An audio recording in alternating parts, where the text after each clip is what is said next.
What's going on, guys? It's Nick here, back with another video. Early round draft strategy for the 2019 fantasy football season. This video is the most important one that I make on this channel because you have to get the early rounds right. This video is going to go over exactly how you do that. So how about this? You guys have crushed every single goal I've given you, so I'm going to step it up a notch. Let's go for the channel record.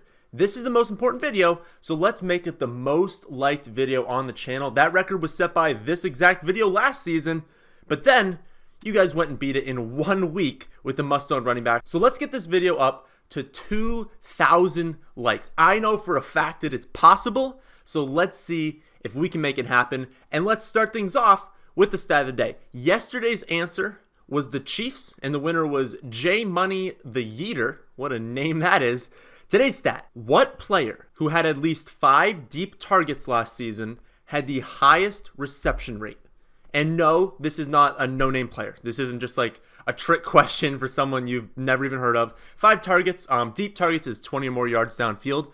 5 targets is like an okay amount. It's not crazy, but you have to be at least somewhat involved in the offense to get 5 deep targets. This is someone you've actually heard of, at least 5 deep targets, who had the highest reception rate. And a reminder to everyone that our draft package is now available. We offer more information than most of the industry for a fraction of the cost. So if you want to dominate your league, then head on over to the website, thefantasyfootballadvice.com, and check out our draft package. But let's start talking about the early rounds, and these are the most important rounds of the draft. These picks form the backbone of your roster and can honestly be the difference between a playoff team and a championship team.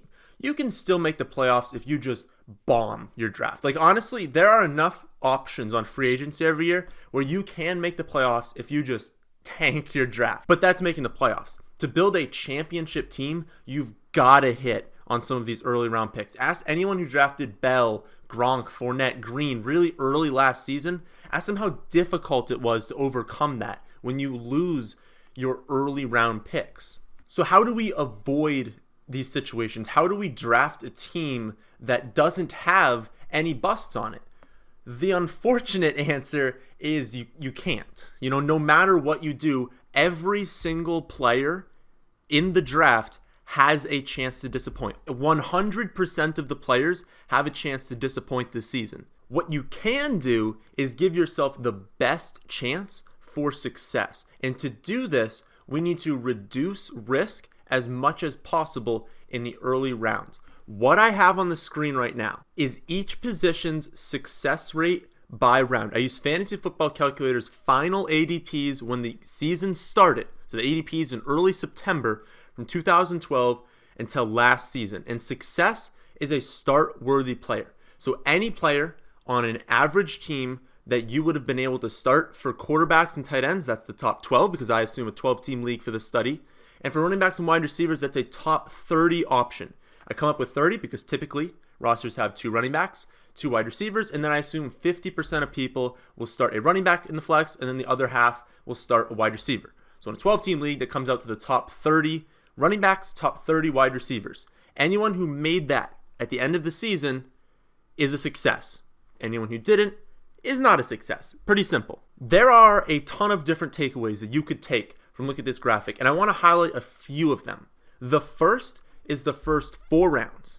The success rate of running backs and wide receivers in the first 4 rounds are extremely high. There is the first drop-off into the 3rd round. So the first 2 rounds for running backs and wide receivers, extremely high success rate. It is pretty easy, honestly, to pick a successful running back and wide receiver in the first 2 rounds. Then there's a drop into rounds 3 and 4. Then there's an even bigger one as we enter the 5th round into the back half of drafts. To me, this solidifies the importance of getting your first 4 picks right. You need to be absolutely 100% sure that the only way your first 4 picks bust is due to an injury. You need to eliminate all players that have other risk factors associated with them. Did they change teams? Are they coming off an ACL or an Achilles injury? Do Do they have a long injury history of lower body injuries? Is there any added target competition? Is their offense likely to regress? These are the questions that you need to be asking yourself when you're on the clock in the first 4 rounds. Because if you miss out on 2 of your first 4 picks, then your chances of hitting on starting talent begins to plummet. And that's not even considering your league mates, right? Let's say there's 2 busts in the second round and you draft one of them. Well, that means that they didn't. So not only are you at a disadvantage because one of your early picks busted, now it's more difficult for you to get a solid roster together, but they hit on their stud. So you're at a disadvantage and they're at an advantage, and the gap just grows. So very important to limit risk with those running backs and wide receivers as much as possible because, again, every player has something with them that is a portion of risk. The second takeaway is with quarterbacks. If you look back at the graphic, you can see that the success rate for quarterbacks never really gets that low. I mean, it's at or above 50% in all but 3 rounds with a shockingly high success rate in the 10th round. This season, the quarterback position is deeper for fantasy football than it ever has been in the history of the NFL. My projections have Matthew Stafford to score the 23rd most fantasy points among quarterbacks, and his projections at 251 projected fantasy points. A finish like that in a 4-point passing touchdown league ranks as follows since 2012. 12th, 14th, 15th, 18th, 19th, 13th, and 16th. And yet this season, that's projected to end 23rd. There are at least 25 quarterbacks that you could legitimately start in a 12-team single quarterback league. Guys like Lamar Jackson, Prescott, Cousins are available at the end of drafts, but even players like Stafford, Darnold, Dalton, Mariota are virtually free. So the idea of spending a 3rd round pick on Mahomes or a 5th round pick on Rodgers baffles me. You cannot win without stud running backs and wide receivers. That is something that is a fact. If you do not have stud running backs and wide receivers, you can make the playoffs, but you will not win the championship. So you've got to target those guys in the rounds that have the highest success rates. Even if you don't end up with a top 12 quarterback, you can A, find someone that'll finish within a point per game in the 15th round, or B, stream the position. And you're going to return anywhere from quarterback 6 to quarterback 8 value depending on the year, and I guess depending on how good you are at picking the quarterbacks, which is something we'll help you do during the season. This sort of value, we're always looking for value in fantasy football. Every single round, you should feel like you pick someone with value. Well, the quarterback position this season is value we have never seen before. Not only from other positions, there's never been a year where you've had this much value at any position that's tight end, running back, or wide receiver, but even quarterback. This season is the deepest it has ever been. I know for a fact that at least 20% of you watching this video will disregard what I just said and still take a quarterback in the 5th or 6th round. I can guarantee it. It's by far the easiest trap to fall into, and I've done it plenty of times, so I understand what you're thinking. But I can promise you that if you do that, you'll be sitting there at the end of the draft, and you're going to look back at the quarterback still available, and then you're going to look at your team, and you're going to wish that you had taken one more shot at running back or wide receiver and just waited until the late rounds to take your quarterback, because it is unreal how many options are still available in rounds 12 and on. In a 12-team league, you'll be able to choose from Dak Prescott, Lamar Jackson, Kirk Cousins, Trubisky, Darnold, Stafford, Dalton, Mariota. I know that you guys don't love all those players because I don't love all those players. But there's absolutely at least 5 that I just mentioned that you should feel, and I feel, okay with starting in a 12-team league. And that's available in rounds 12 through 17. And the depth you create on your team by not taking a quarterback early is incredible. Another point that I want to bring up that I see in almost every single video in the comment section is not going in with a set strategy for positions you're going to target. By that, I mean that you cannot go into the draft saying, I'm going to go running back, or I'm going to go running back, wide receiver. When you do that, you lock yourself into a box. You might end up reaching into the 2nd round with your 1st round pick just because you told yourself you need to draft a running back. This adds risk. If you draft a 2nd round player, or 2nd round ADP in the 1st round, you've just added risk to that player. Yes, they're going to perform the same because they have no idea where you drafted them in your fantasy league, but what they need to produce just got elevated. Now they don't need to return second round value. Now they need to return first round value. So you've added risk to that player. One of the most common questions I get is, how do you feel about starting, I'll just make up a combination, running back, wide receiver, running back? That is a very, very common question I get. And my answer is always, sure, that sounds great. But it depends on how your draft plays out, because every single draft is different. So you need to think about the players you've already drafted and then who's going to be available at your next pick. The danger I need you guys to avoid is how it pertains to runs. We've all seen runs happen. We've all fell victim to them, and they're absolutely amazing if you can start them, but they can crush your team if you're at the end of them. So if you go into the draft with a set position that you're taking at each of your first 4 picks, then you are not flexible when runs begin to happen. You need to adapt to a run on running back by taking the wide receiver value and starting the wide receiver run, and then taking the value wherever it is in the next round. Because remember, every round should be a value. Because if there's a run before you, and then you end up ending the run by taking a running back still, so say like 7 running backs get drafted ahead of you, and you're like, wow, the running backs are going to be gone. I need to take a running back. Well, guess what's going to happen next? A wide receiver run is going to start because everyone sees the wide receiver value. And what's going to happen with your next round pick? Then you're going to be like, wow, now all the wide receivers are gone. Okay, now I have to take this. And that's when you're behind. You're behind in draft. You guys want to take control of drafts. When you see a running back run happening, or a quarterback run, or any of these different runs at positions happening, you need to think to yourself, where's the value? Because these people are reaching on a position.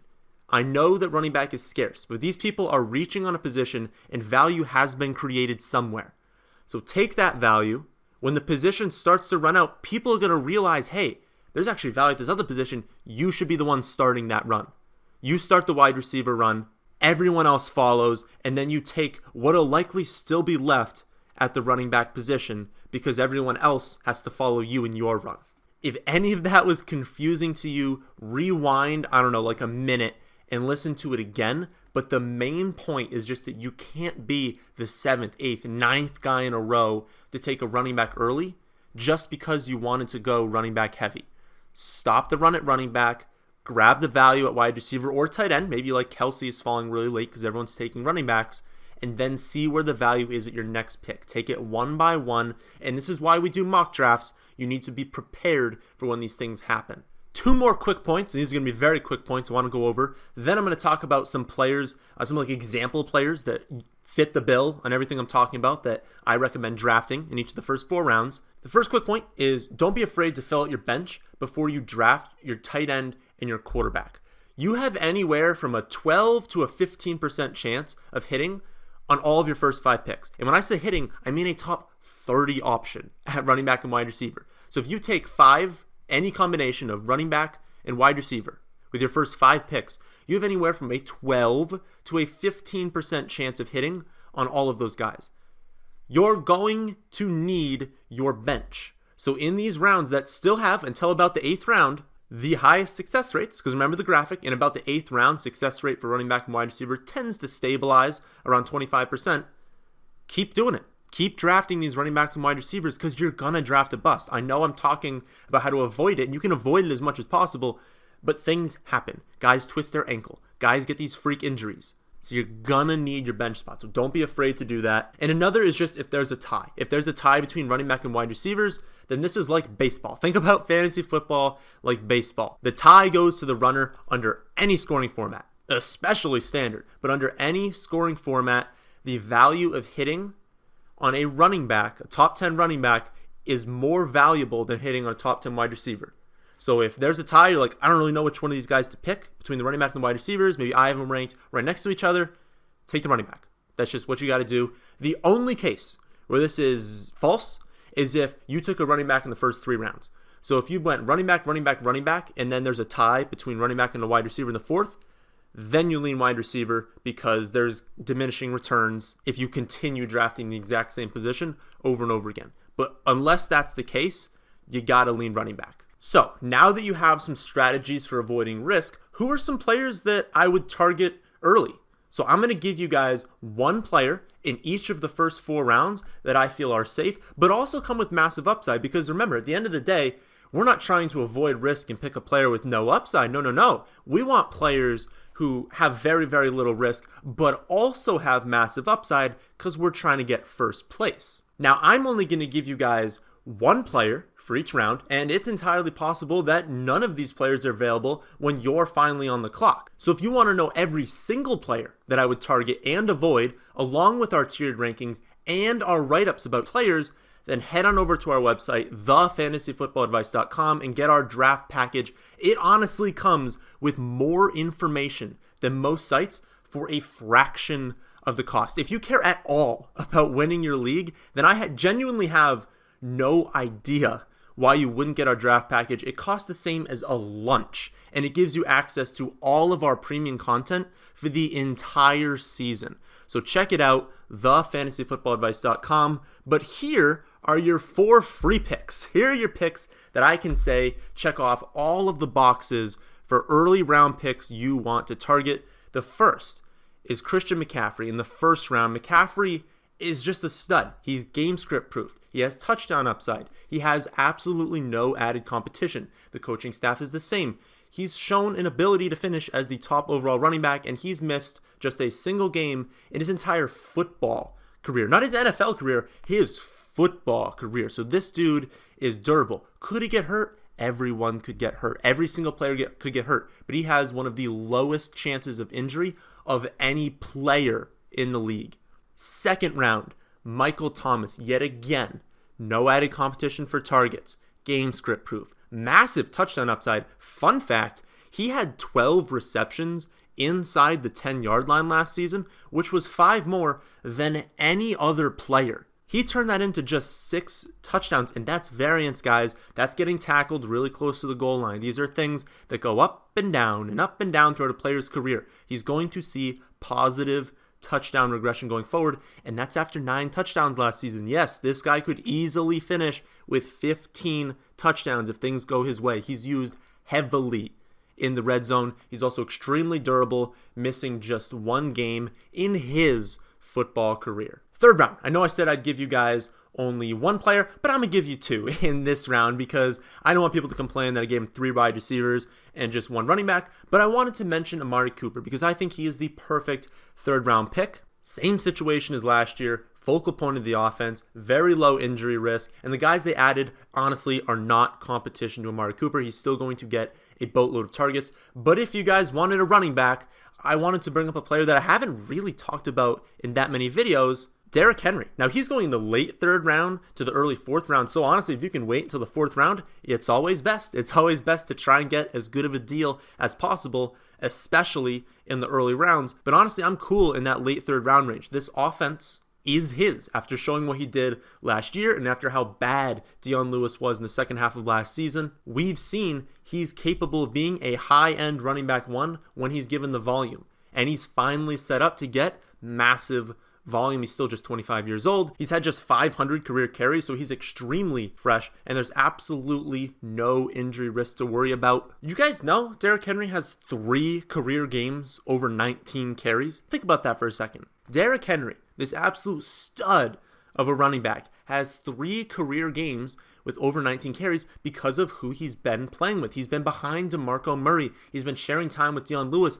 That stops this season. He's gonna get the work this season, and he is an extremely safe 3rd round pick with absolutely massive upside. 4th round pick is Brandon Cooks. Cooks became just the 5th player with at least 5,000 receiving yards and 30 or more touchdowns before their age 26 season, joining Randy Moss, Larry Fitzgerald, DeAndre Hopkins, and Mike Evans. We've got Pat Thorman to thank for that stat. And he's also coming off his 4th consecutive season of at least 1,100 yards and 6 or more touchdowns, finishing as a wide receiver 14, 9, 12, and 13 over that stretch while playing for 3 different quarterbacks. Cooks has also been a model of health as he hasn't missed a game since his rookie season 5 years ago.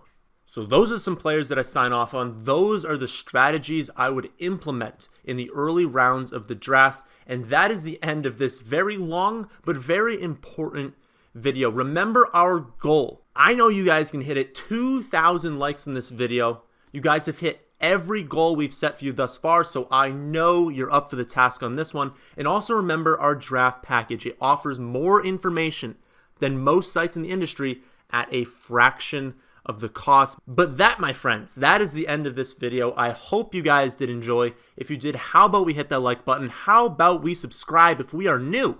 And thanks for watching.